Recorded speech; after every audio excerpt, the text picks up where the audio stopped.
கர்த்தருடைய பரிசுத்த நாமத்திற்கு மகிமை உண்டாவதாக.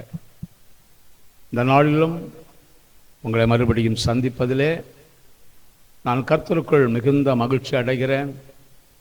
தேவன் தாமே நம் அனைவரையும் அவர் ஆசீர்வதிப்பாராக. அந்த தேவனுக்கு மகிமை உண்டாகட்டும். Praise the Lord. கர்த்தருக்கு ஸ்தோத்திரம். இந்த நாளிலும் தேவ செய்திக்கு ஆதாரமாக ஒரு வசனத்தை வாசிக்கிறேன். தேவனுடைய பிள்ளைகள் கவனியுங்கள். தானியேலின் புஸ்தகம் 1ஆம் அதிகாரம் 8வது வசனம் இப்படியாக சொல்கிறது: தானியேல் ராஜாவின் போஜனத்தினாலும் அவர் பானம் பண்ணும் திராட்சை ரசத்தினாலும் தன்னை தீட்டுப்படுத்தலாகாது என்று தன் இருதயத்தில் தீர்மானம் பண்ணிக்கொண்டு தன்னை தீட்டுப்படுத்தாதபடி பிரதானிகளின் தலைவனிடத்தில் வேண்டிக் கொண்டான் என்று வேதம் சொல்கிறது. அருமையான தேவஜனமே, இங்கே ஒரு வாலிப சகோதரனை பார்க்கிறோம். அவனுடைய பெயர்தான் தானியேல் என்று சொல்லப்படுகிறது. தானியேலுடைய வாழ்க்கையில அவன் தானியேல் சோத்திரம் தானியேலுடைய வாழ்க்கையில அவன் தேவன் மேல் நல்ல விசுவாசம் உடையவனாய் இருந்தான். இரண்டாவது, நல்ல ஜெபிக்கிற ஒரு ஜெப வீரனாகவும் இருந்தான். ஒவ்வொரு நாளும் 3 வேளையும் ஜெபிக்கிறவனாகவும் இருந்தான். தேவனை தேடுகிறதுல ஒரு குறையும் வைத்தவனும் கிடையாது. ஒரு நல்ல ஒரு வாலிப சகோதரன் அவன். கர்த்தருக்கு ஸ்தோத்திரம். இப்படிப்பட்ட ஜெபிக்கிறவனுடைய வாழ்க்கையில தான் ஒரு போராட்டங்கள் வந்தது, பாடுகள் வந்தது, எல்லாம் வந்தது. ஆனாலும் அவனை ஒன்றும் எதுவும் மேற்கொள்ள முடியவில்லை.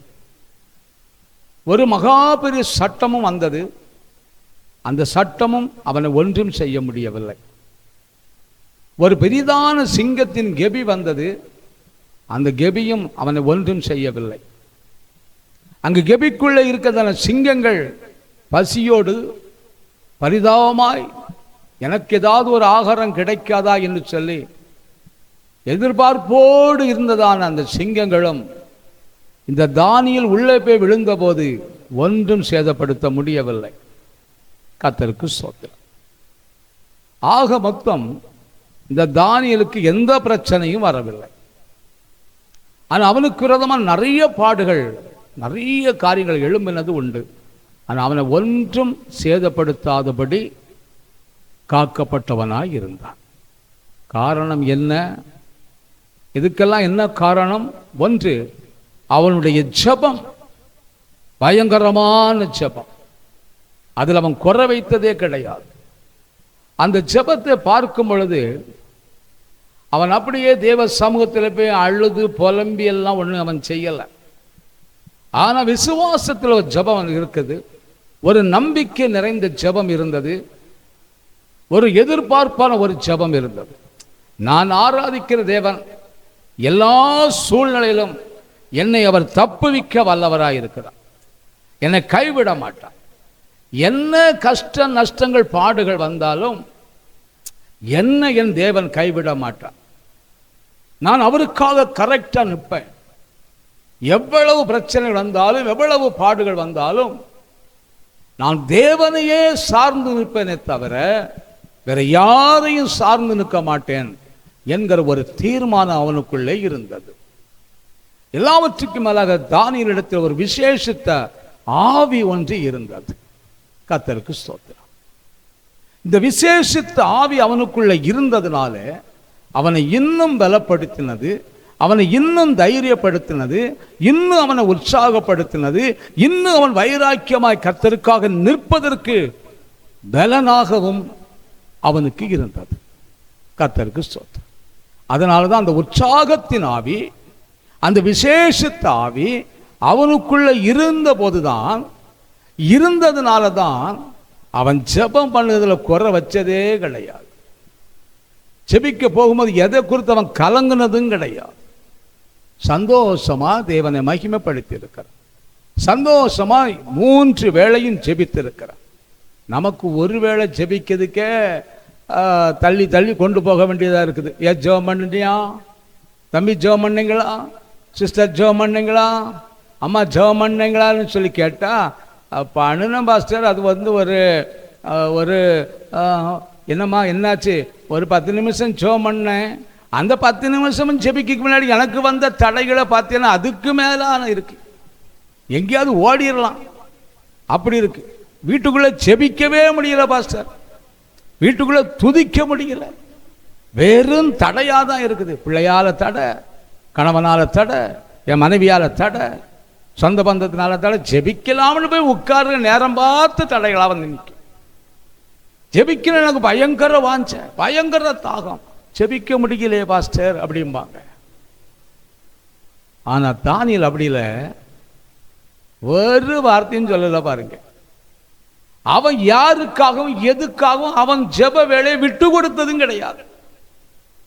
ஜெபிக்க போய் உட்கார்ந்துருப்பான், நான் நினைக்கிறேன் ஜெபிக்க போய் உட்கார்ந்துருப்பான், சொந்தக்காரங்க வந்திருப்பாங்க, என்ன மருமகனே ஜெபிக்கவா செய்கிறீங்கன்னு கேட்டிருப்பான். ஆமாமா நீங்க உட்காருங்க, நான் ஜெபமெல்லாம் முடிச்சுட்டு வந்து உங்கள்கிட்ட பேசுங்கன்னு இருப்பான். அவங்க சொந்தத்தில் வேற யாரா வந்திருப்பாங்க, என்ன மக்களே ஜெபமா பண்ணிட்டு இருக்கீங்க, நாங்கள் போகணுமே, டைம் ஆகிட்டே, போகிறதா இருந்தால் நீங்கள் போங்க, நான் என் ஜெப வேலையை முடிச்சுக்கிட்டு வரேன் அப்படிம்பான். கர்த்தருக்கு ஸ்தோத்திரம். ஒரு இன்விடேஷன் கொண்டு வந்திருக்கோம்ப்பா, எங்கள் பிள்ளைக்கு கல்யாணம், கண்டிப்பாக நீங்கள் வந்துடணும், வச்சுட்டு போங்க, எனக்கு ஜெப வேலையில் நான் எதுவுமே நான் கண்டுவிட மாட்டேன், வச்சுட்டு போங்க, நான் வாரேன், நீங்கள் போங்க அப்படின்ட்டுருவான். கர்த்தருக்கு ஸ்தோத்திரம், கர்த்தருக்கு ஸ்தோத்திரம். அவன் பாருங்க அந்த ஜெபத்துக்கு எவ்வளவு முக்கியத்துவம் கொடுக்கறான் பார்த்தீங்களா, ஜெபத்துக்கு எவ்வளவு டைம் கொடுக்கறான் பார்த்தீங்களா, ஜெபத்துக்கு எவ்வளவு கரிசனையா இருக்கிறான் பார்த்தீங்களா. நம்ம என்ன செய்யறோம், 5 நிமிஷத்தை ஜெபம் பண்ணிக்கிட்டு வார வருத்த பார்த்தா, நான் 5 நிமிஷம் ஜெபம் பண்ணினேன், 10 நிமிஷம் ஜெபம் பண்ணினேன், போராடி ஜெபம் பண்ணினேன், எனக்கு ஏன் காரியங்கள் நடக்கல, நடக்காது. காரணம் அந்த 5 நிமிஷம் ஒழுங்கா ஜெபம் பண்ணோமா, அந்த 10 நிமிஷம் ஒழுங்கா ஜெபம் பண்ணோமா, ஜெபம் பண்ணிட்டு இருப்போம், சோத்திரம் சோத்திரம் சோத்திரம் அம்மா.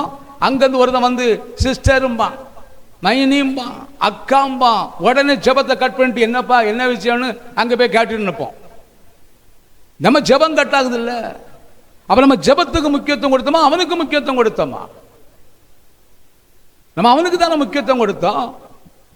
அதே மாதிரி ஜெபம் பண்ணிட்டு இருப்போம், ஒரு ஆள் இன்விடேஷன் கொண்டுட்டு வராங்க, அக்கா என் பிள்ளைக்கு கல்யாணம் கண்டிப்பா வந்துருங்க அப்படின்னு சொல்லும் போது உடனே ஜெபத்தை கட் பண்ணிட்டு உள்ள போறோம்ல, அவன்கிட்ட போய் வாங்கக்கா, சரிங்க உட்காருங்கக்கா, கண்டிப்பா நான் வருவேன் அப்படின்னு அவங்ககிட்டே பேசிக்கிட்டு அதுக்கு மேலே ஊரு கதை உலக கதை எல்லா கதையும் அளந்துக்கிட்டு இருப்போம் பாருங்க. இந்த ஜெபம் சோழி தந்து போயிடும். அதுக்கப்புறம் வந்து சோத்திரம் ஆண்டவரேம்பா அடுத்தது வந்து நிற்கும். எல்லாவற்றுக்கும் மேலே பார்த்தீங்கன்னா நிறைய பேர் செபிக்கிற பொழுது செபிக்க உட்காருவோம், ஜெபம் பண்ணணும்னு ஒரு ஆசையோடு தான் உட்காருவோம். உட்காரும் போதே நமக்கு என்ன செய்யும், பக்கத்தில் செல்போனை வச்சிருப்போம் பாருங்க. அது என்னங்க நம்ம அப்போ தான் சோத்திரம் சோத்திரமா அது கையாம்போன்னு செல்போன் அடிச்சுட்டு இருக்கோம். அந்த உடனே ஜெபத்தை கட் பண்ணிட்டு உடனே அந்த செல்போனை தான் எடுப்போம், எடுத்து பேசுவோம், ஹலோ யாரு அப்படிம்போ பாருங்க. அங்கேருந்து சொல்ல, மைனி நான் தான், என்ன விஷயம், சும்மா தான் மைனி வீட்டில் இருந்தேன், சரி உங்கள்கிட்ட கொஞ்சம் பேசுவோமேனு தான் பேசுகிறேன். அப்படியா, சரி சொல்லுங்க, நீங்கள் இப்போ என்ன செய்றீங்க, நான் ஜெபத்துக்கு தான் உட்கார்ந்தேன், சரி நீ பேசிட்டல, சரி பேசு, என்னம்மா என்ன விஷயம், அவள் ஊரு கதை, அவள் இப்படியாக இவன் இப்படியாக அவன் அப்படியாக இவன் இப்படியான்னு சொல்லிட்டு இருப்போம். நம்மளும் விவரமாக கேட்டுட்டு இருப்போம் பாருங்க, நம்மளும் தெளிவாக இருந்து கேட்டுட்டு இருப்போம், அப்படியா இப்படியான்னு சொல்லி கேட்டுட்டு இருப்போம், ஜெபம் சொல்லி இருந்து. அதுக்கப்புறம் எழுப்பி சோத்திரம் ஆண்டவரே எஸ்ஸப்பா எப்படியாவது எங்களை காப்பாற்றுங்க, எங்களை ஆசீர்வதிங்க. எங்கேருந்து ஆசீர்வாதம் வரும், எங்கேருந்து ஆசீர்வாதம் வரும், கர்த்தருக்கு ஸ்தோத்திரம். ஆனால் தானியேலுடைய வாழ்க்கையில் அவனுக்கு ஒரு சேதம் வராததுக்கு காரணம் அவனுடைய ஜெபம். அந்த 3 வேளை ஜெபம் யாருக்காகவும் விட்டு கொடுத்தது கிடையாது. என் அன்பின் தேவஜனமே, எத்தனை தீர்மானம் நீங்க எடுத்திருக்கிறீங்க, நான் காலையில் 5 மணிக்கு நான் எழும்பி ஜெபம் பண்ணுவேன், என் பிள்ளைகளுக்காக போராடி ஜெபம் பண்ணுற டைமாக இருக்கணும், ராத்திரி நான் படுக்க போறதுக்கு முன்னாடி குடும்ப ஜெபம் பண்ணுவேன். என்னெல்லாமோ ஜெபம் பண்றீங்கள, தீர்மானம் எடுத்தீங்கள, சிந்திச்சு பாருங்க, அந்த தீர்மானத்தை நீங்க நிறைவேற்றி இருக்கிறீங்களா இல்லையே. இல்லையே. கர்த்தருக்கு ஸ்தோத்திரம். அப்போ நம்ம எடுத்த தீர்மானத்தை எல்லாம் அவுட் ஆக்கிக்கிட்டு, எடுத்த தீர்மானத்தை எல்லாம் க்ளோஸ் பண்ணிக்கிட்டு, எனக்கு ஜெபத்தை ஆண்டவர் கேட்கல, ஏன் ஜெபத்துக்கு பதில் வரலன்னு சொன்னா எப்படி வரும்? கர்த்தருக்கு ஸ்தோத்திரம். அதனால தான் தானியேலுடைய வாழ்க்கையில் அவ்வளவு பெரிய போராட்டங்கள் வந்தது. ஆனால் அவனை ஒன்றும் சேதப்படுத்தலை. போராட்டம் வராதுன்னு சொல்ல முடியாது. ஒன்று புரிஞ்சுக்கிடுங்க, கபால சங்கல தூரபதில செபிக்கிற பிள்ளைகளுக்கு தான் போராட்டம். தேவனை உண்மையாய் தேடுகிற பிள்ளைகளுக்கு தான் போராட்டம், பிரச்சனை, பாடுகள். தேவனுக்காக வைராக்கியமா நிற்கணும் என்று சொல்லி எதிர்பார்த்து செபித்துக் கொண்டிருக்கிற தேவ பிள்ளைகளுக்கு விரோதமாக தான் சத்துரு எழும்புவான். வேதம் சொல்கிறது, உனக்கு விரோதமாக அல்ல, எனக்கு விரோதமாக அல்ல, தேவனை தேடுகிற பிள்ளைகளுக்கு விரோதமாக 1000 அல்ல 10,000 எழுப்பினாலும் அது உன்னை ஒன்றும் சேதப்படுத்தாது, உன்னை ஒன்றும் சேதப்படுத்தாது. காரணம், உன் ஜெபம் தேவனுக்கு பிரியமாக இருக்குமானால், உன் ஜெபம் கர்த்தருக்கு மகிமை உண்டாகத்தக்கதாக இருக்குமானால், கண்டிப்பாகவே உனக்கு விரோதமாக சத்துரு எழும்பத்தான் செய்வான். எழும்ப மாட்டான்னு சொல்ல முடியாது, எழும்புவான்.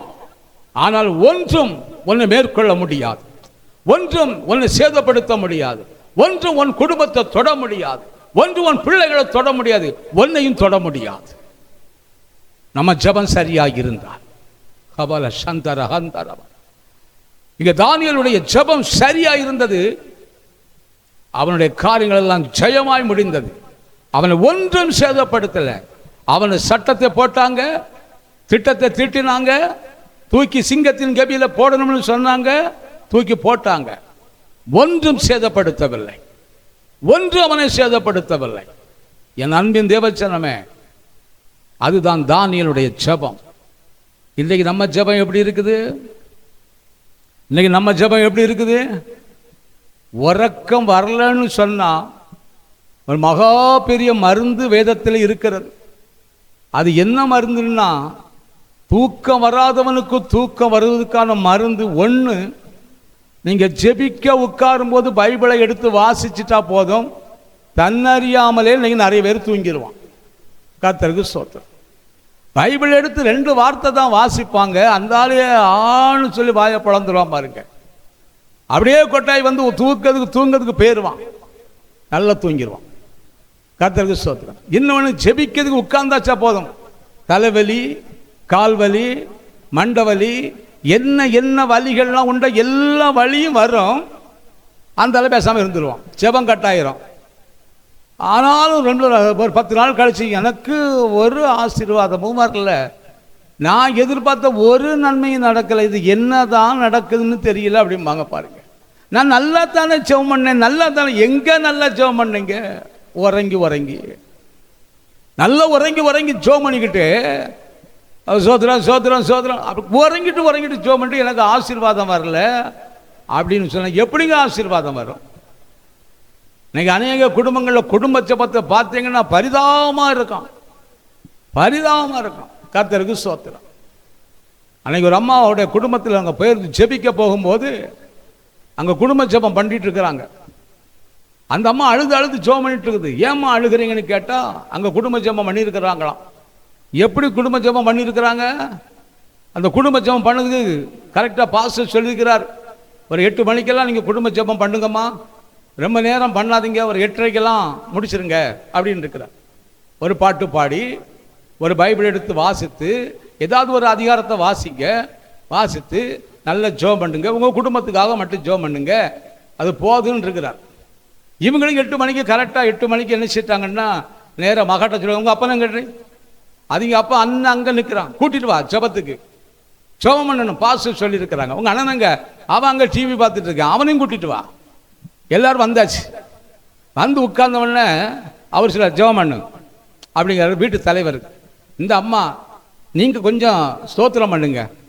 அவர் சொல்ல எனக்கெல்லாம் ஒன்றும் தெரியாது, நீ ஜெபம் பண்ணு. அப்போ இந்த பிள்ளை சொல்லுச்சு, ஏம்மா நான் ஜெபம் பண்ணிட்டா, நீ ஜெபம் பண்ணு. அதுக்கு முன்னாடி ஒரு பாட்டு எடுத்து பாடுங்க மக்களே. அவன் பாடுறதுக்கு முன்னாடியே அவன் சொல்லிட்டான், பழைய பாட்டெல்லாம் பாடக்கூடாது, புது பாட்டை தான் பாடணுங்க. சரிடா இந்த புது பாட்டை பாடுங்கன்னு சொல்லி அவ சொல்ல, எனக்கு பழைய பாட்டு தான் பிடிக்கும், இந்த புது பாட்டெல்லாம் ஒருவனும் கேட்க மாட்டான், அதனால பிடிக்கவே பிடிக்காதுங்க. அவ இந்த அம்மா ஏதாவது ஒரு பாட்டை பாடுங்கடே, நல்லா இருப்பீங்க. பாட்டை பாடுங்கன்னா எனக்கு அது பிடிக்காது, எனக்கு இந்த பாட்டு பிடிக்காது, எனக்கு அந்த பாட்டு பிடிக்காது. சரி அம்மா விடு, பாட்டே வேண்டாம். சரி ஒரு பைபிள் அதிகாரத்தை எடுத்து வாசி. அந்த அவ சொல்றா, நான் சங்கீதத்தை தான் வாசிப்பேன். அந்த அவன் எனக்கு சங்கீதத்தை பிடிக்காது. அப்புறம் நீதிமொழிகளில் வாசிங்க. சரி நீதிமொழிகளாவது வாசிங்க. நான் நீதிமொழிகள் வாசிக்க மாட்டேன். சண்டை வந்தாச்சு. இந்த அம்மா சொல்றாங்க பைபிளை வாசிக்க விடுங்கடே, கொஞ்சம் அப்படி கொஞ்ச நேரம் மட்டும் முழங்கால் போட்டு ஜெபமாவது பண்ணுங்க, வாங்க ஸ்தோத்திரம் பண்ணுவோம். அந்த ஐயா நீ சீக்கிரமா ஜெபம் பண்ணி முடியா, நீ சீக்கிரமா ஜெபம் பண்ணி முடி. அந்த ஐயா சொல்றாரு.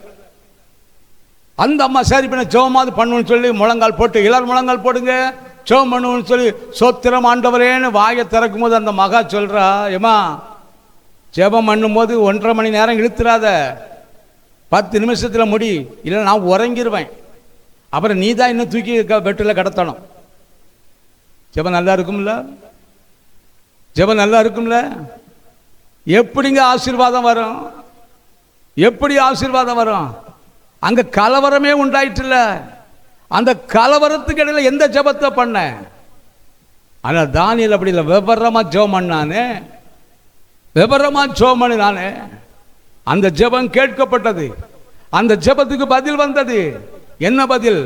அவனுக்கு விரோதமா 1000 அல்ல 10,000 பேர் எழும்பினாலும் செய்வனையோ பில்லிசூனு கட்டோ மந்திரவாதமோ செயல்பாடு என்னதான் வச்சாலும் சரி, அது ஒன்றும் அவனை சேதப்படுத்தல. அது ஒன்றும் சேதப்படுத்தல. அவன் வேதம் சொல்கிறது, அவன் சிங்கத்தின் கபில தூக்கி போடப்பட்ட போது அந்த சிங்கங்களின் நடுவில் கடந்து படுத்து உறங்கிட்டான். கர்த்தருக்கு ஸ்தோத்திரம். ஆனா தூக்கி போட்டவனுக்கு உறக்கம் வரல, தூக்கி போடப்பட்டவன் நல்லா உறங்கிட்டான். என் அன்பின் தேவச்சனமே, செபத்தை கொஞ்சம் கவனிங்க. உங்க குடும்பத்தில் ஏன் ஆசீர்வாதம் வரல? ஏன் உங்க பிள்ளைகளோட வாழ்க்கையில் வெளிச்சம் இல்லை? ஏன் சமாதானம் இல்லை? ஏன் நீங்க எதிர்பார்த்த காரியம் நடக்கல? எவ்வளவு ஜெபித்து ஏன் பதில் வரல? நீங்க தான் அதுக்கு காரணம். உங்க ஜெபம் தான் காரணம். தேவனுக்கு பிரியமில்லாதபடிக்குள்ள காரியங்கள் குடும்பத்தில் இருந்துட்டு ஜெபத்தை பண்ணி என்ன பிரயோஜனம்? ஒரு தனி ஜெபம் உண்டா? ஒரு குடும்ப ஜெபம் கூட ஒழுங்கா பண்ணுவது உண்டா? இல்லையே. இன்னும் நிறைய பேர் 2 வாரம் நல்லா ஜெபம் பண்ணுவாங்க, 3வது வாரம் ஜெபமே இருக்காது. ஆனா ஆசீர்வாதத்தை எதிர்பார்ப்போம். வேதம் தெளிவா சொல்கிறது, குதிரையோ யுத்த நாளுக்கு ஆயத்தமாக்கப்படும், ஜெயமோ கர்த்தரால் வரும். நீ ஆயத்தம் இல்லாமலே ஜெயத்தை எதிர்பார்க்கிறீங்க, எதிர்பார்க்கவே செய்யாதீங்க. நீ ஆயத்தமாக, ஜெபத்துக்கு ஆயத்தமாக, வேத வாசிப்புக்கு ஆயத்தமாக, தேவனை தேட ஆயத்தமாக, குடும்பமா தேவனை தேட ஆயத்தமாக, ஜெயமோ கர்த்தரால் வரும். கைவிட மாட்டார் கர்த்தர். கர்த்தர் கைவிட மாட்டார். தானியேலுடைய வாழ்க்கையில அவனுக்கு ஒரு ஜெயம் வந்தது. 2வதுக்கு அவனுக்கு காரணம் என்ன தெரியுமா? 2வது அவன் ஜெயம் எடுக்க காரணம் என்ன தெரியுமா? மறுபடியும் அந்த வசனத்தை நான் வாசிக்கிறேன், தேவ பிள்ளைகள் கவனியுங்கள். தானியேலின் புஸ்தகம் 1ஆம் அதிகாரம் 8வது வசனம். தானியேல் ராஜாவின் போஜனத்தினாலும் அவர் பானம் பண்ணும் திராட்சை ரசத்தினாலும் தன்னை தீட்டுப்படுத்தல் ஆகாது என்று தன் இருதயத்தில் தீர்மானம் பண்ணி கொண்டு தன்னை தீட்டுப்படுத்தாதபடி பிரதானிகளின் தலைவனிடத்தில் வேண்டிக் கொண்டானாம். என் அன்பின் தேவச்சனமே, 2வது தானியேலுடைய வாழ்க்கையில அவன் ஜெபத்துக்கு பதில் வர காரணம் என்ன? வேற எதுவுமே அவனை சேதப்படுத்தாத காரணம் என்ன? அவன் எடுத்த தீர்மானம். என்ன தீர்மானம்? என்னுடைய சரீரத்தை, இந்த ஆவி ஆத்துமா சரீரத்தை, தேவன் உருவாக்கின சரீரத்தை, தேவன் படைத்த இந்த சரீரத்தை எதனாலும் நான் தீட்டுப்படுத்தவே மாட்டேங்கிறான். அது ராஜா வீட்டு போஜனமாயிருந்தாலும் சரி, தீட்டுப்படுத்த மாட்டேன். என இந்த சரீரம் தேவன் தங்குற ஆலயம், தேவன் தங்குற ஆலயம். உணர்ந்தா பார்த்தீங்களா? உணர்ந்தது மட்டுமல்ல, எதனாலும் வேற எந்த காரியத்தினாலும் நான் தீட்டுப்படுத்த மாட்டேன்னு சொன்னான். நம்ம அப்படி இல்லைல்ல, கோயிலுக்கு போயிட்டு தான் வருவோம் பாருங்க. போயிட்டு வந்த உடனே தண்ணி அடிக்க போயிடுவோம்ல. சபையில் போய் நல்ல ஆராதனை செஞ்சுட்டு வருவோம், வந்த உடனே சண்டை போடுவோம்ல. சபைக்கு நல்லா தான் துதிச்சுட்டு வருவோம், சபையில் நல்லா துதிப்போம், மகிழ்வோம், பாடுவோம், என்னெல்லாமோ செஞ்சுட்டு வெளியே வரும்போது அந்த போற பேர் விளங்காதவா அப்படிம்போம்ல. கர்த்தருக்கு ஸ்தோத்திரம். அப்போ தேவனுக்கு பிரியமில்லாத அநேக காரியங்களை நம்ம செய்வோம். இந்த சரீரத்தில் தேவனுக்கு பிரியமில்லாத தண்ணி அடிப்போம், சிகரெட் அடிப்போம், தேவனுக்கு பிரியமில்லாத விபச்சாரங்கள், வேசித்தனங்கள், பாவ காரியங்கள் எல்லாமே செய்வோம். இந்த சரீரத்தில் தேவனுக்கு பிரியமில்லாத எல்லாவற்றையும் செஞ்சுக்கிட்டு அடுத்த நாள் காலையில் தேவனை ஸ்தோத்திரம் என்று அங்கே போய் நிற்போம் பாருங்க. எல்லாவற்றையும் கர்த்தர் பார்த்துட்டு இருக்கிறார், எல்லாவற்றையும் கர்த்தர் பார்த்துட்டு இருக்கிறார். அப்போ தேவனுக்கு பிரியமில்லாத பேச்சுகள், தேவனுக்கு பிரியமில்லாத நடக்கைகள், தேவனுக்கு பிரியமில்லாத செயல்பாடுகள், தேவனுக்கு பிரியமில்லாத விபச்சாரங்கள், தேவனுக்கு பிரியமில்லாத மறைமுகமான பாவங்கள், நேரடியான பாவங்கள், சபையில் ஆராதனை செஞ்சு முடிச்சுட்டு அடித்தட்டி இதெல்லாம் வச்சுக்கிட்டு என்ன தேவன் தப்பு வைப்பார்னா எங்கேருந்து தப்பு வைப்பார்? கர்த்தருக்கு ஸ்தோத்திரம். அவன் தேவனுக்கு பிரியமில்லாத எல்லாத்தையும் விட்டுட்டான். நம்ம தேவனுக்கு பிரியமில்லாத விடணும்னு ஆசைப்படுறோம், விட முடியல, விட முடியல. ஏன்னா நம்மோடு கூட தேவன் இருப்பாரே ஆனால் அதை விட செய்வார். நமக்கு என்ன உணர்வு இல்லை தெரியுமா? என்ன எண்ணம் இல்லை தெரியுமா? சபைக்கு போயிடணும், சபையில தேவன் தங்குற ஆலயம் அதுதான் அப்படி நம்ம நினைக்கிறோம். ஆனால் இங்க வேதம் சொல்கிறது நீங்களே அந்த ஆலயம், நீங்களே அந்த ஆலயம். ஒருவன் என் ஆலயத்தை கெடுத்தால் நானும் அவனை கெடுப்பேன் என்று ஆண்டவர் சொல்கிறார். அப்படியானால் ஒரு காரியத்தை புரிஞ்சிடுங்க.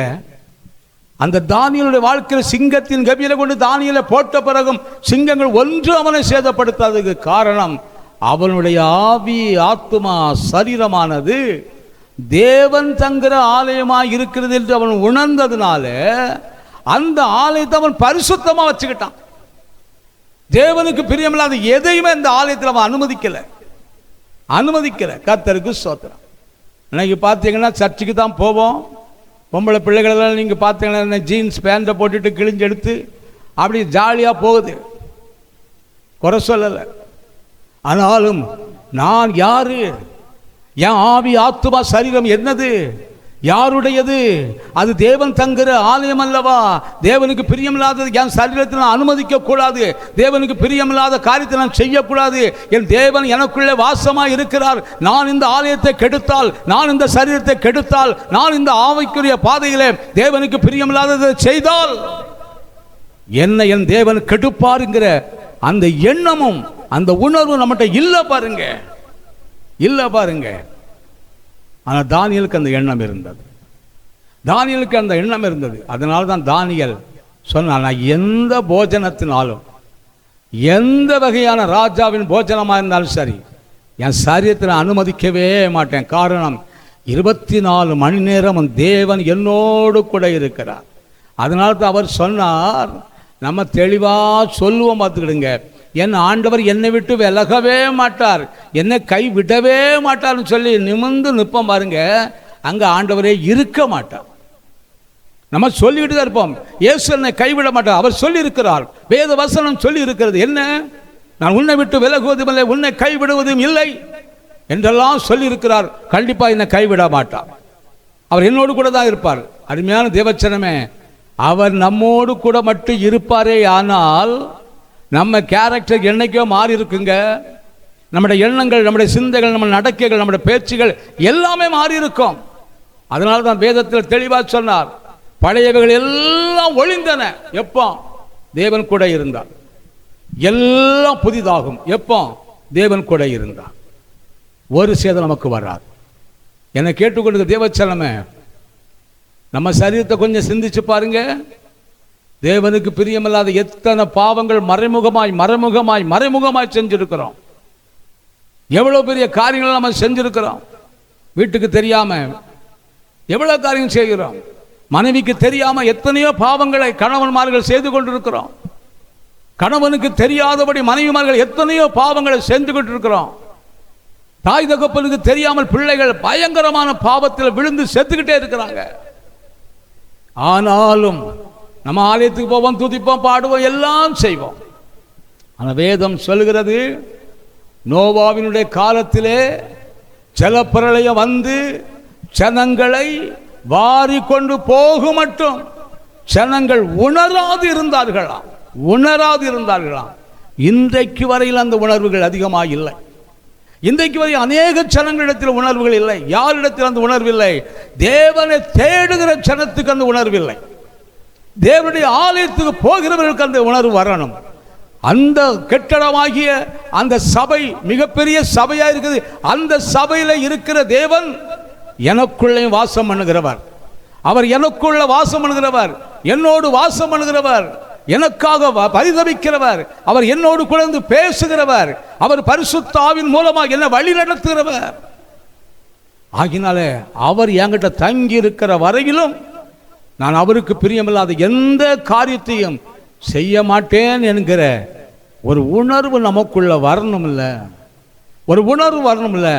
அப்படி வந்துட்டு நான், ஆண்டவரே என் ஜெபம் கேட்கப்படாததுக்கு காரணம், நான் போராடி போராடி ஜெபித்தும் விடுதலை வராததுக்கு காரணம் நான் தான் அதுக்கு காரணம். தானியேலை தப்புவித்த கர்த்தர் என்னையும் தப்புவிக்க வல்லவராய் இருக்கணும்னா அந்த தானியேல் ஜெபத்துக்கு முக்கியத்துவம் கொடுத்தவன், வேற எதுக்கு முக்கியத்துவம் கொடுக்காதவன்.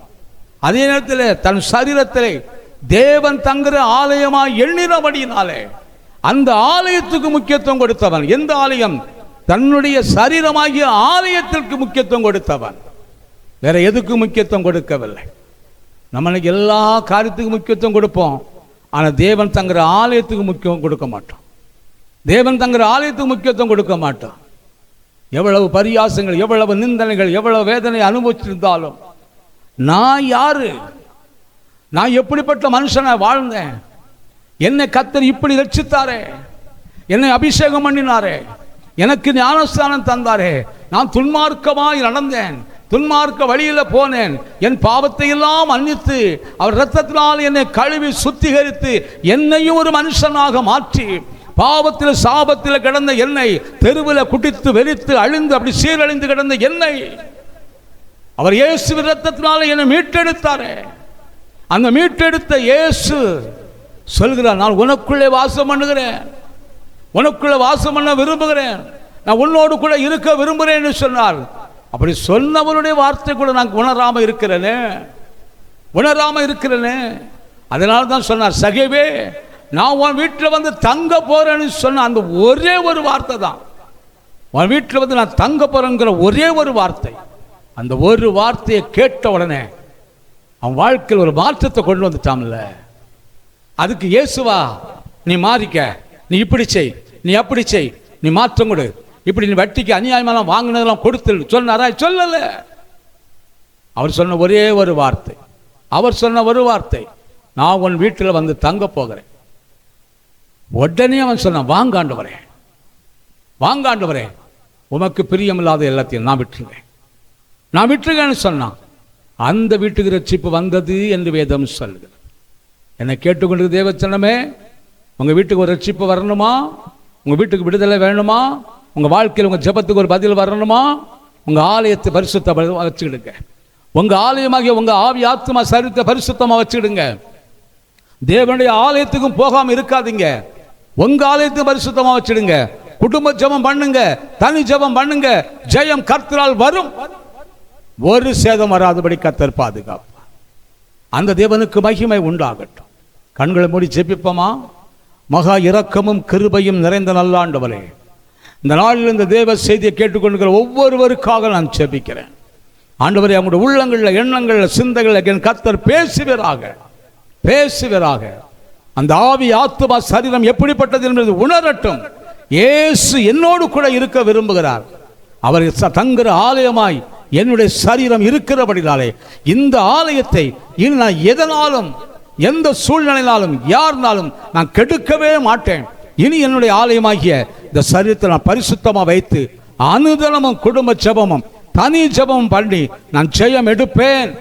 எனக்கு இருக்கிற எல்லா போராட்டங்கள், பிரச்சனைகள், பாடுகள், கண்ணீர், கவலைகள், செய்வன, பிள்ளை சொல்லி கட்டும் மந்திரவாத செயல்பாடு எது இருந்தாலும் சரி, ஒன்றுவினை அணுகாதபடிக்கு என் தேவன் என்னை பாதுகாத்து வழி நடத்துவார் என்று யாரெல்லாம் நம்பி விட வேண்டிய காரியத்தை விட்டு பிடிக்க வேண்டிய காரியத்தை பிடித்து ஜெபிக்கிறாங்களோ அத்தனை பேரையும் பல மடங்கு நீர் ஆசீர்வதி. அவர்களுக்கு ஒரு சேதம் வராதபடி காத்துக்கொள்ளும். இயேசுவின் நாமத்தினாலே கேட்கிறோம் ஜீவனுள்ள நல்ல பிதாவே. ஆமென், ஆமென்.